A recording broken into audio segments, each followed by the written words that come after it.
आदाब, नमस्कार। मैं हूं इकबाल और आप देख रहे हैं न्यूज 18 का सोशल मीडिया प्लेटफॉर्म। आज हम बात करेंगे गर्मी की। नॉर्थ इंडिया के कई राज्यों सहित जम्मू कश्मीर में भी इस बार गर्मी ने रिकॉर्ड तोड़ दिया है। इस बढ़ती हुई गर्मी से काफी लोग परेशान हैं। ज्यादातर गर्मी में होने वाली प्रॉब्लम्स जो हैं वो हमारे शरीर को कहीं ना कहीं नुकसान पहुंचाती हैं। इस नुकसान से बचने के लिए, यानी हमारे शरीर को नुकसान से बचाया जा सके, उसके लिए हमारे साथ एक्सपर्ट हैं, डर्मेटोलॉजिस्ट हैं, डॉक्टर शैला अग्रवाल, जो एक जानी मानी स्किन स्पेशलिस्ट हैं। उनसे हम बात करेंगे। हालांकि हेल्थ को लेके भी हम उनसे कुछ टिप्स लेंगे कि शरीर को कैसे स्वस्थ रखा जाए इस मौसम में। तो सबसे पहले तो शैला जी, आपका बहुत शुक्रिया कि आज आपने वक्त निकाला हमारे लिए। थैंक यू सो सब मच। हाँ, और आज हमारा पहला सवाल यही होगा कि इस बढ़ती हुई गर्मी में जो ये अभी जम्मू कश्मीर की अगर हम बात करें तो 60 साल का रिकॉर्ड टूट गया है। 34 पॉइंट समथिंग वहां पे गर्मी हो गई है, यानी 34.4 डिग्री सेल्सियस। हालांकि हमारे नॉर्थ के इधर दिल्ली और इसके हिसाब से तो बहुत ज्यादा नहीं है, लेकिन जम्मू कश्मीर कश्मीर की अगर हम बात करें तो जहां माइनस में टेम्परेचर रहता है वहां उनके लिए बहुत ज्यादा हो जाता है। तो ऐसे में क्या हमारी जो त्वचा है या स्किन को जो हमारी समस्याएं आती हैं उसको लेकर हम कैसे बच सकते हैं? देखिए, ये बात समझना बहुत जरूरी है कि स्किन ही वो ऑर्गन है जो आपको गर्मी से बचाता है। और वो ऐसा नहीं है कि वो सन की कहानी हो रही है या सनस्क्रीन की कहानी हो रही है। आप हम लोग जो हैं एक हॉट ब्लडेड एनिमल्स हैं, तो हमारा जो टेम्परेचर है वो कांस्टेंट रहता है।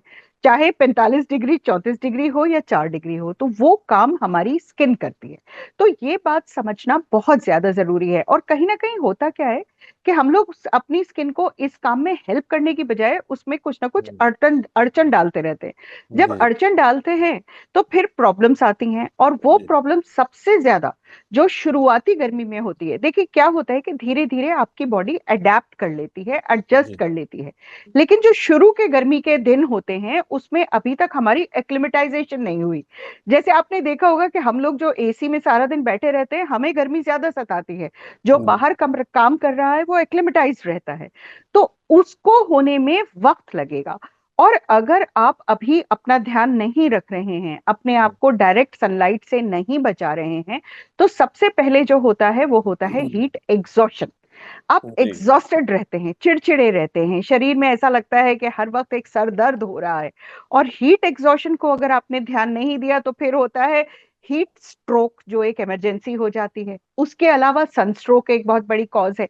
तो ये सब वो चीजें हैं जो गर्मी के शुरुआत के दिनों में लोगों को ज्यादा परेशान करती हैं, क्योंकि अभी तक बॉडी को गर्मी झेलने की आदत नहीं हुई। जी। अच्छा, मैं जैसे ये जानना चाह रहा था कि जो ठंडे प्रदेश होते हैं, कश्मीर हो या हम्म। हिमाचल हो, हम्म। जब इनमें थोड़ी सी भी गर्मी पड़ती है तो बहुत ज्यादा उनको फील होता है क्या?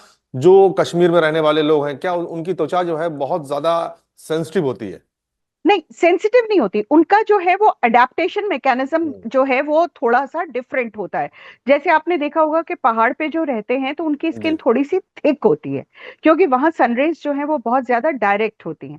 देखिए, गर्मी में होता क्या है इकबाल साहब, कि जब ब्लड जो है, जब टेम्परेचर बढ़ता है तो वो हम्म, ब्लड सर्कुलेशन हमारे दिमाग में एक ग्लैंड होता है, पीनियल ग्लैंड, उसके थ्रू जाती है। वो डिटेक्ट करता है कि टेम्परेचर बढ़ गया है, जो यहाँ का जहां का भी है। दिल्ली का अगर 45 डिग्री है और श्रीनगर का 34 डिग्री है, कि भाई यहाँ के हिसाब से टेम्परेचर ज्यादा हो गया है, तो हमारी बॉडी को अब कूल करना जरूरी है।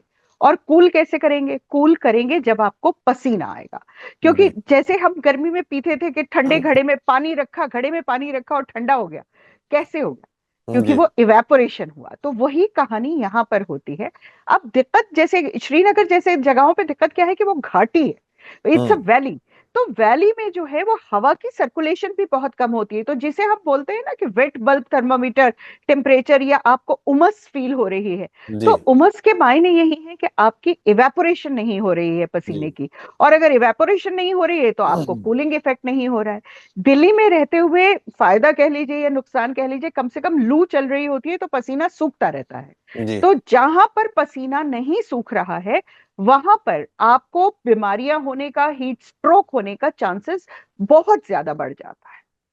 अच्छा, जैसे हीट वेव में भी जैसे हम देखते हैं कि बहुत ज्यादा पसीना है, तो पसीने की वजह से घमौरियों जैसी प्रॉब्लम भी हो जाती है, बिल्कुल, क्रैशेस हो जाते हैं, बिल्कुल, है ना? बिल्कुल। उससे मतलब क्या कैसे बच सकते हैं, या उसके लिए कोई घरेलू आसान उपाय भी होता है कि हम उससे जी, बच सकते बिल्कुल। देखिए, पहली बात तो जैसे मैंने कहा कि पसीना आना अच्छा है, हैं? बिकॉज़ पसीना आने से ही आपका बॉडी टेम्परेचर नॉर्मल होगा। घमौरियाँ क्यों होती हैं? जो हम्म पसीने के ग्लैंड हैं, उसका पोर बंद हो गया, तो पसीना तो अंदर से सिक्रीट हो रहा है, पर वो इवैपोरेट नहीं हो पा रहा है। हम्म तो उसके लिए आपको क्या करना है कि फ्रिज से एक बर्फ निकालिए। बच्चों, खासकर बच्चे जो हैं, जब बाहर ज्यादा खेलते हैं तो अब उनकी पीठ पे घमौरी बहुत ज्यादा होने लगती है। फ्रिज से एक बर्फ निकालें और उसको डायरेक्ट स्किन के एरिया पे लगाएं। उसके बाद हम्म तौलिए से उसे डैब ड्राई करें, रगड़े नहीं। और फिर एक टैल्कम पाउडर, जो घमौरी वाला पाउडर की भी जरूरत नहीं है, अगर आप नॉर्मल टैल्क लगाएंगे। अब हम्म दिक्कत दूसरी ये हो गई कि मैं टैल्क बोलती हूँ तो लोगों के दिमाग में हम्म, कैंसर आने लगता है। हाँ, ऐसा कुछ नहीं है, सही से लगाइए। पाउडर को हाथ में लेके इस तरह कीजिए और उसको फैला के लगाइए, छिड़किए नहीं। हम्म छिड़कने से उसके दाने बनते हैं। और वैसे घमौरियों का सबसे हम्म अच्छा इलाज होता है कि एसी में हम्म, बैठ जाएं, क्योंकि जब आप एयर कंट्रोल में बैठते हैं तो पसीने के ग्लैंड्स वो ऑटो करेक्ट करते चले जाते हैं। जी जी। दूसरी प्रॉब्लम जो होती है घमौरी से ज्यादा, कि हमारी फेस जो है, फेस पे हम्म एक पसीने का और जो ऑयल है उसका एक मिश्रण बन जाता है, घोल बन जाता है। तो फेस के ऊपर घमौरी नहीं होती, लेकिन मुहासे बहुत ज्यादा बढ़ जाते हैं। तो इसका तरीका यह है कि आपको सफाई बार बार करनी पड़ेगी। एक अच्छा सा फोमी फेस वॉश लीजिए, उससे मुंह को दिन हम्म में 2-3 बार साफ कीजिए। और हम्म, यही तो जमाना है मुल्तानी मिट्टी का, क्योंकि जब आप जी मुल्तानी मिट्टी हम्म, लगाएंगे तो वो पसीना सोख लेगी। जब वो पसीना सोख लेगी तो वो इरिटेट नहीं करेगा। तो जी। मौसम के हिसाब से अपने प्रोडक्ट्स को बदलें जो इस्तेमाल कर रहे हैं, अपने खान पान को बदलें, और अपने शरीर को हेल्प करें इस गर्मी में। अच्छा, ज्यादातर हमने ये भी देखा है कि फंगल इन्फेक्शन या बैक्टीरियल इन्फेक्शन भी ये गर्मी में हमें आमतौर से देखने को मिलता है, तो इसको कैसे मतलब हम केयर कर सकते हैं इसके लिए? गर्मी के अंदर, क्योंकि हमारे शरीर के ऊपर एक पसीने की और ऑयल की लेयर बनी रहती है, तो ये स्किन को इरिटेट कर देती है।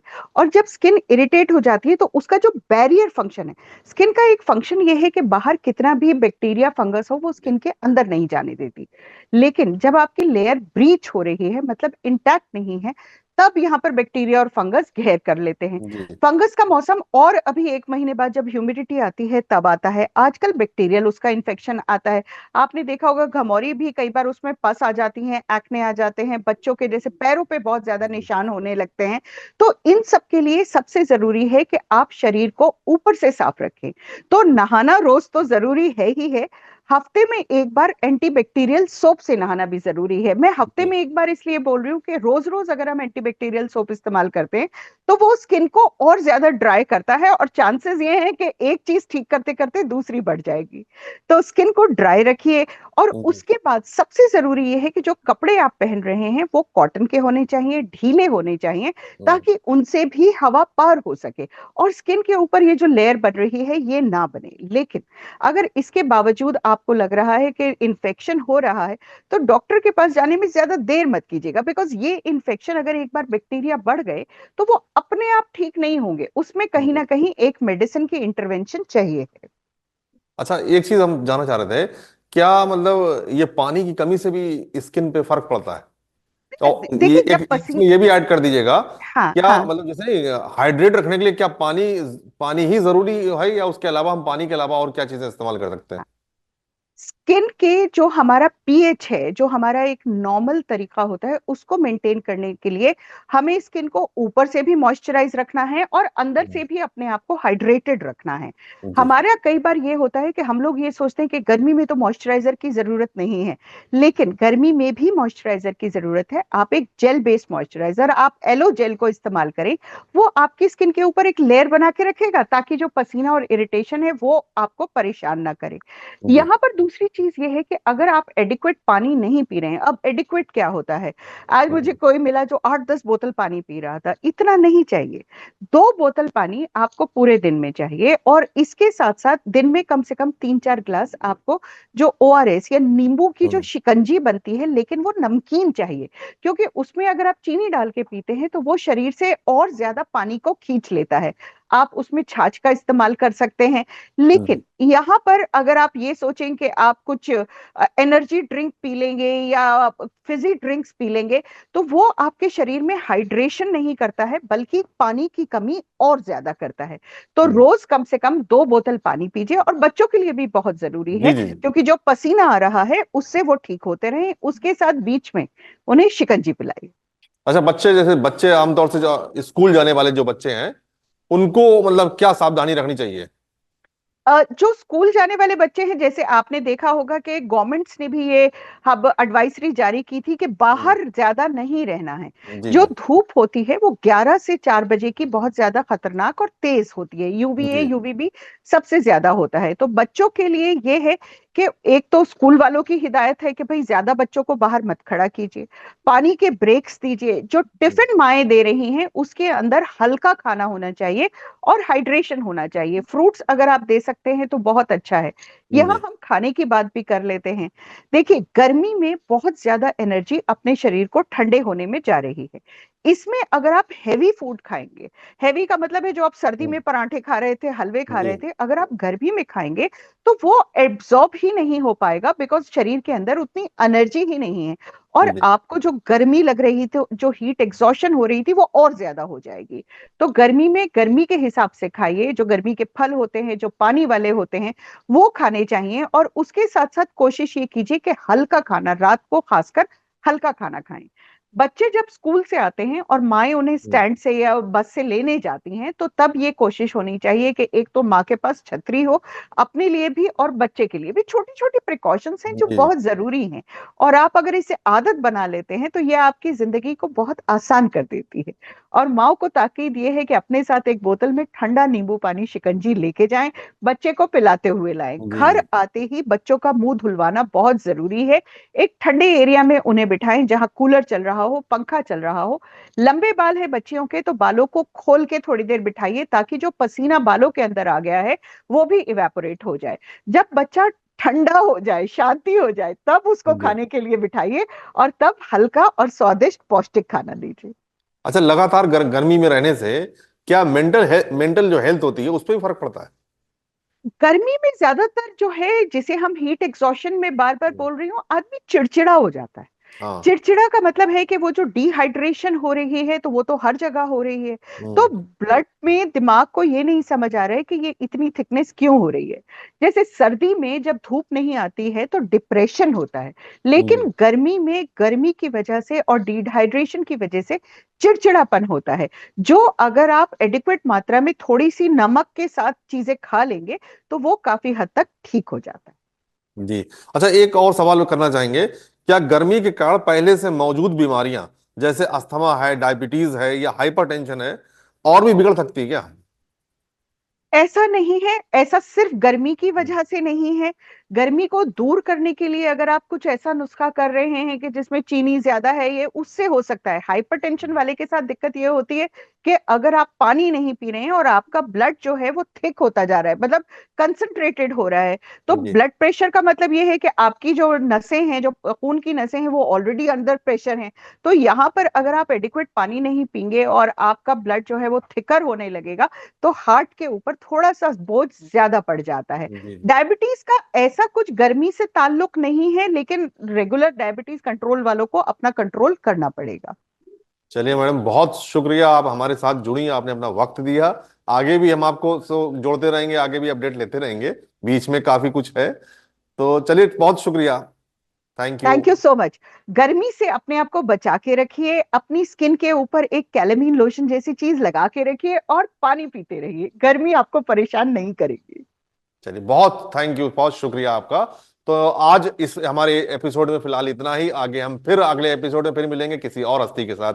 बहुत बहुत शुक्रिया।